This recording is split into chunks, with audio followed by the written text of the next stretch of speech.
Okay, let's dive into the walk around.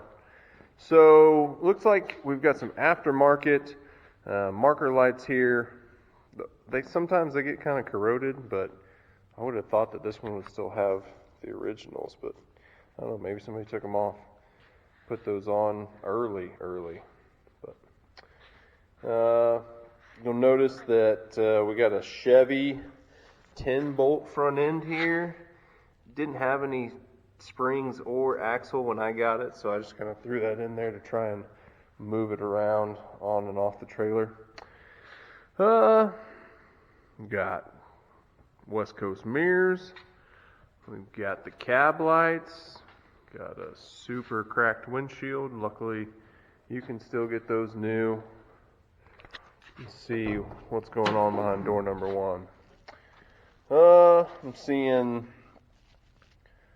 door pull, window crank, and armrest, and what's left of a speaker, and a bunch of,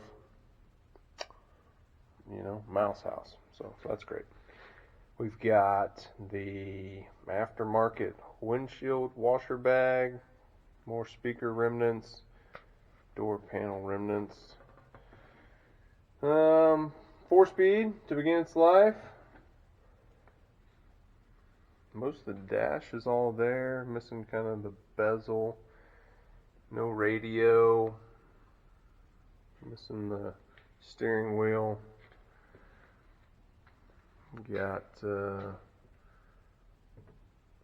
windshield visors, rear view mirror, no front seat. There's our doghouse for the transmission. More mouse house. Alright. Door shuts pretty good, so that's fine. Second door doesn't shut near as good. We're open. Just more mouse house. Back seat's not terrible. Probably use it for the time being. Alright, some sweet stacks. So this would have been an interesting truck going down the road whenever they parked it, that's for sure. I'm sure that this paint had already started coming off. And these stacks are really well done, so I like it. It started off its life as a short bed Travelette, and then somebody lengthened it, and they didn't do the worst job, really. I mean, they used another frame from an International, it looks like, and they put this pretty heavy channel or angle in. And the welds aren't great, but I mean, they were trying, I guess. So anyways, we're going to go back with a utility bed.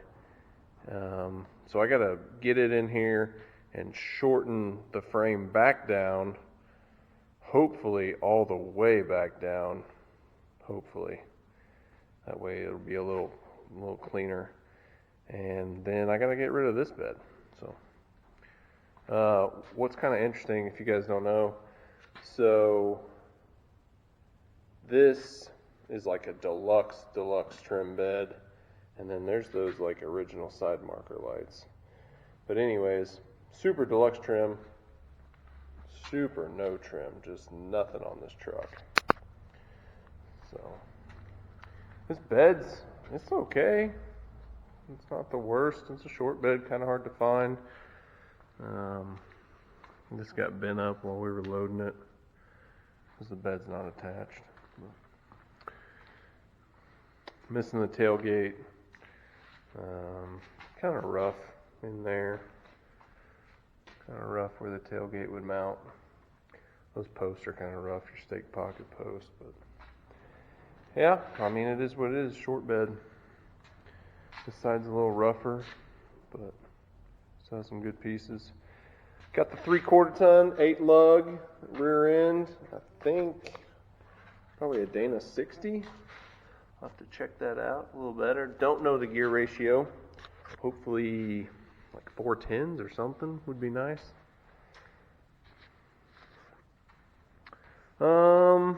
Yep, more.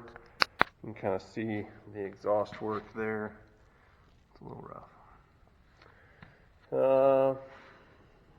That door doesn't open at all. And this door opens. I feel a little drop in the hinge though. We got some paperwork here, insurance from 86. We got a battery here from 83. So I'm going to say it's probably been maybe 87 since it was last on the road. 86. They let it expire. So our doghouse cover. We are going to need that, but we're going to be putting another hole somewhere over there. So going back with the four-wheel drive. This side, it's really, I mean, this truck's not in bad shape rust-wise, so that's exciting. This fender is a little dented. Looks like maybe hit something here. We have a bunch of welds there.